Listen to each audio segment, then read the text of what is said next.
भारत के लिए आर्थिक मोर्चे पर अच्छी खबर है। अभी भारत दुनिया की सबसे बड़ी अर्थव्यवस्थाओं की लिस्ट में 5वें नंबर पर है, लेकिन जल्दी ही इसके तीसरे नंबर पर पहुंचने की उम्मीद है। इसकी वजह यह है कि जापान और जर्मनी आर्थिक मोर्चे पर संघर्ष कर रहे हैं, जबकि भारत की इकोनॉमी रॉकेट की रफ्तार से बढ़ रही है। जापान के हालिया आंकड़ों के मुताबिक देश तीसरे से चौथे नंबर पर खिसक सकता है, जबकि जर्मनी तीसरे नंबर पर आ सकता है।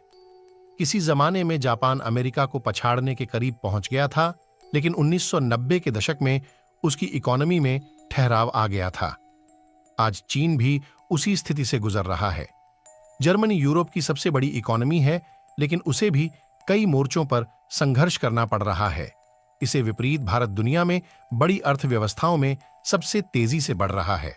पिछले साल भारत की इकोनॉमी सबसे तेजी से बढ़ी थी और IMF के मुताबिक अगले 2 साल भी ऐसा ही अनुमान है। माना जा रहा है कि 2023 में डॉलर टर्म में जर्मनी की इकोनॉमी जापान से आगे पहुंच जाएगी, लेकिन जर्मनी के भी आर्थिक हालात ठीक नहीं हैं। यूरोप की सबसे बड़ी इकोनॉमी में महंगाई चरम पर है, एनर्जी की कीमत आसमान छू रही है और ग्रोथ में ठहराव आ गया है। जापान और जर्मनी की आबादी में बुजुर्गों की संख्या बढ़ रही है, प्राकृतिक संसाधन घट रहे हैं और कारों के एक्सपोर्ट्स में उन्हें कड़ी टक्कर मिल रही है। IMF के आंकड़ों के मुताबिक भारत के साल 2026 में जापान और 2027 में जर्मनी से आगे निकलने का अनुमान है, लेकिन जापान और जर्मनी में जिस तरह के हालात हैं, उससे भारत के जल्दी ही इन देशों से आगे निकलने का अनुमान है। भारत बनाम जापान जर्मनी जापान में आबादी तेजी से घट रही है। देश में 2010 से आबादी में लगातार गिरावट आ रही है। दूसरी ओर जर्मनी कामगारों की कमी से जूझ रहा है। इसके उलट भारत ने आबादी के मामले में पिछले साल चीन को पीछे छोड़ दिया। भारत में आने वाले दशकों तक आबादी के बढ़ते रहने की उम्मीद है। देश की 2/3 से अधिक आबादी वर्किंग एज में है। इससे देश में ज्यादा गुड्स के उत्पादन का अनुमान है। साथ ही देश में टेक्नोलॉजिकल इनोवेशन को भी बल मिलने की उम्मीद है।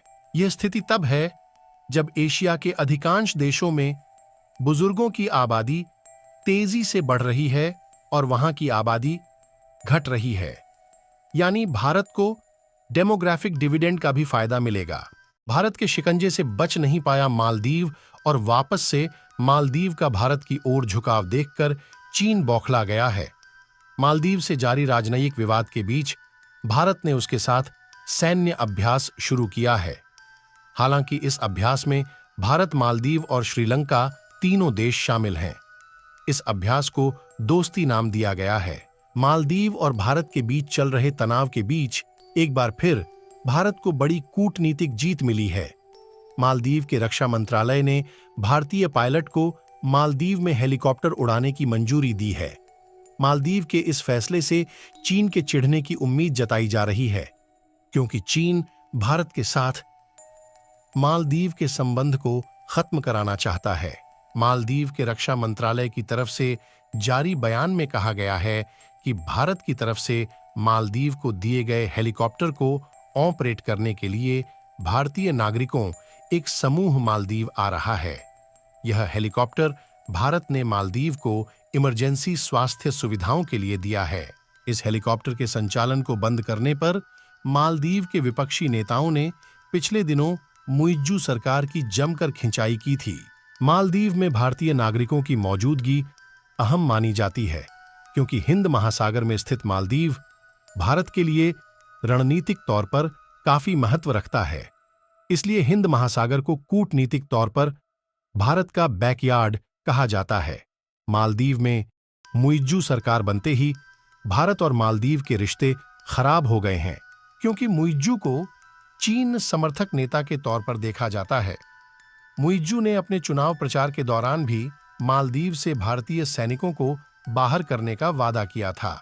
मालदीव सरकार के रक्षा मंत्रालय के मुताबिक भारतीय हेलीकॉप्टर को ऑपरेट करने के लिए भारतीय पायलट अड्डू शहर आएंगे। GAN हवाई अड्डे पर खड़े भारतीय हेलीकॉप्टर को अब भारतीय नागरिक उड़ाएंगे। दूसरी तरफ भारत ने मालदीव के लिए अपना बजट भी बढ़ाया है।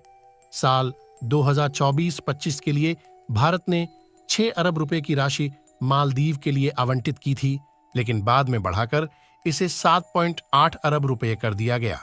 भारत की यह मिसाइल 15 सेकंड में चीन को मसल देगी। इस मिसाइल की ताकत को देख चीन और पाकिस्तान को छोड़ो, अमेरिका के भी होश उड़ गए। भारत के हाथ लगी ऐसी दुर्लभ तकनीक अब फाइटर जेट हो या मिसाइल बन जाएंगे खूंखार आत्मघाती। अब भारत दुश्मनों पर समुद्र से भी कर सकेगा। War submarine launch cruise missile ने पूरी दुनिया में मचाया अपना तांडव। अब टाटा नहीं, महिंद्रा डिफेंस सेक्टर में मचाने जा रहा है। बवंडर आत्मनिर्भरता की ताकत ने रूस को भी हिला डाला।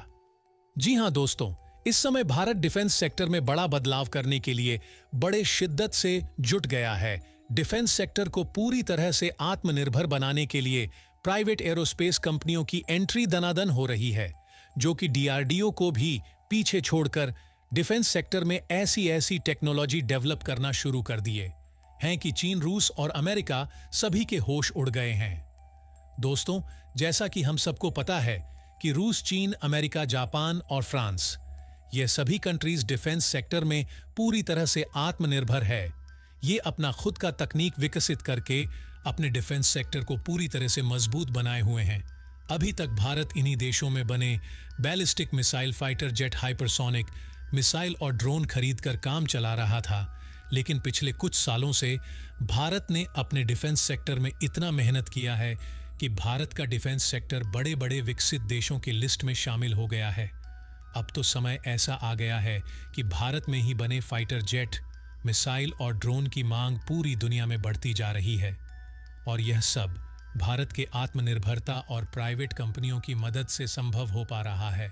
सबसे हैरान करने वाली बात तो यह है कि जहां रूस और फ्रांस जैसे फाइटर जेट और मिसाइल बनाने में माहिर देश भारत को तकनीक ट्रांसफर करने से मुकर जाते थे, भारतीय वैज्ञानिक के साथ काम करने से हिचकिचाते, आज हालत यह हो गई है कि तकनीक ट्रांसफर तो दे ही रहे हैं, साथ ही साथ भारत में जॉइंट वेंचर भी एस्टैब्लिश करने के लिए तैयार हो गए हैं। इससे आप अंदाजा लगा सकते हैं कि भारत की ताकत कितनी बढ़ गई है। और खबर तो यह भी आ रही है कि भारत अपने डिफेंस सेक्टर में शामिल जो पुराने फाइटर जेट और एयरक्राफ्ट है, उन्हें नई टेक्नोलॉजी से रिप्लेस करने के लिए अब भारत एक ऐसे एयरक्राफ्ट पर काम करने जा रहा है जो दुश्मन देशों के होश उड़ा देगा।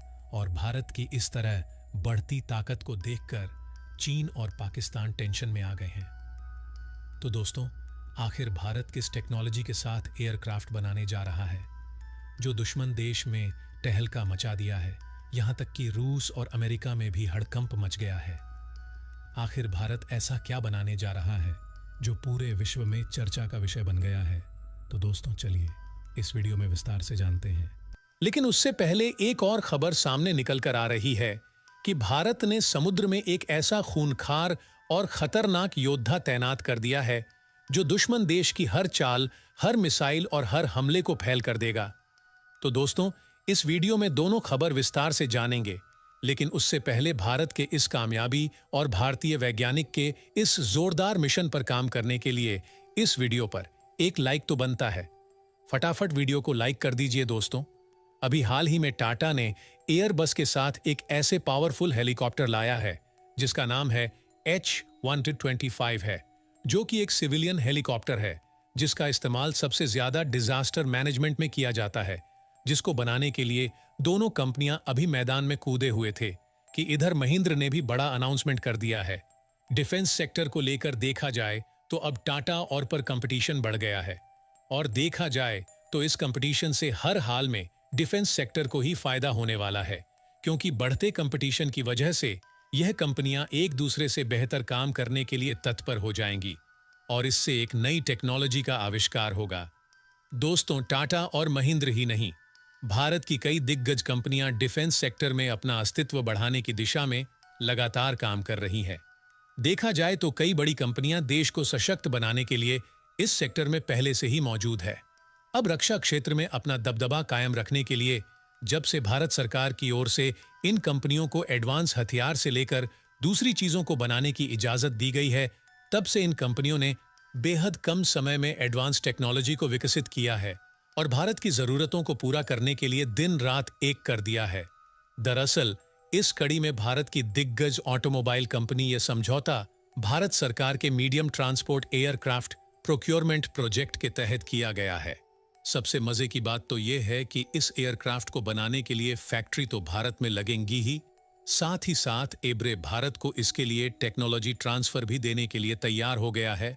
दरअसल करेगी ही, साथ ही यहां बनने वाले एयरक्राफ्ट जब बाहर एक्सपोर्ट होंगे तो देश के डिफेंस सेक्टर को बूस्ट मिलेगा। C-390 मिलेनियम की पहली उड़ान ब्राजील में 3 फरवरी 2015 को हुई थी। 2019 को इसे सबके सामने प्रेजेंट किया गया था।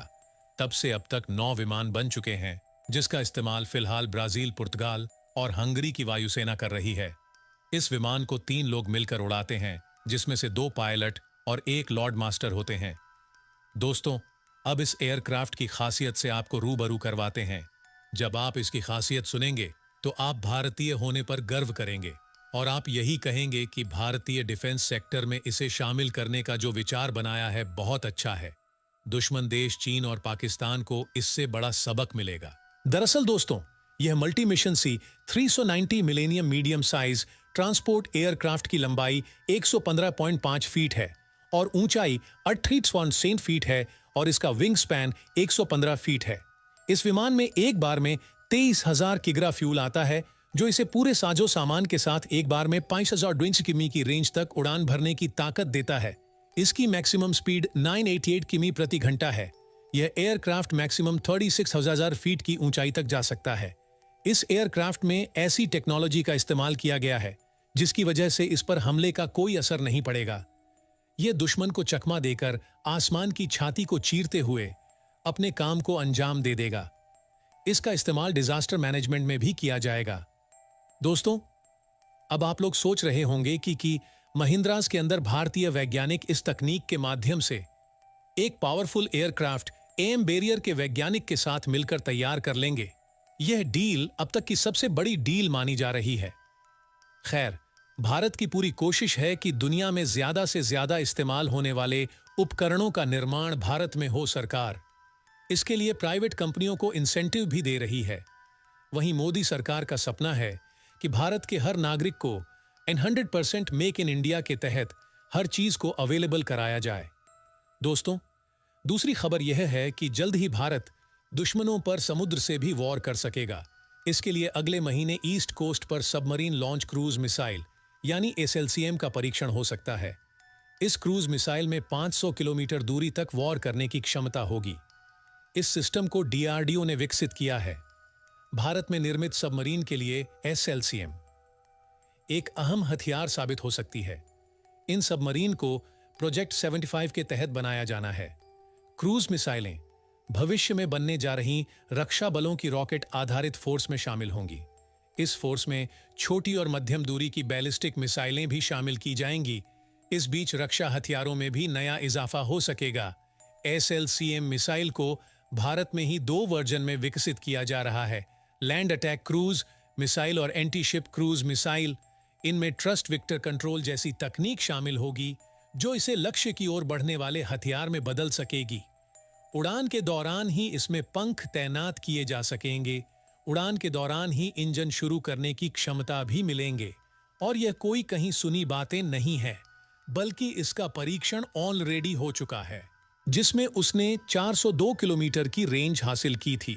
इसके अलावा दोस्तों, भारत ऑलरेडी समुद्र में INS ध्रुव तैनात कर रखा है। हमारे देश पर कोई भी दुश्मन बैलिस्टिक मिसाइल और सबमरीन से हमला नहीं कर सकता, क्योंकि उससे पहले ही INS ध्रुव इसका पता बता देगा। यह एक स्वदेशी बैलिस्टिक मिसाइल और सबमरीन ट्रैकिंग शिप है। यह चीन के जासूसी जहाजों की तरह ही काम करने वाला रिसर्च वेसल है।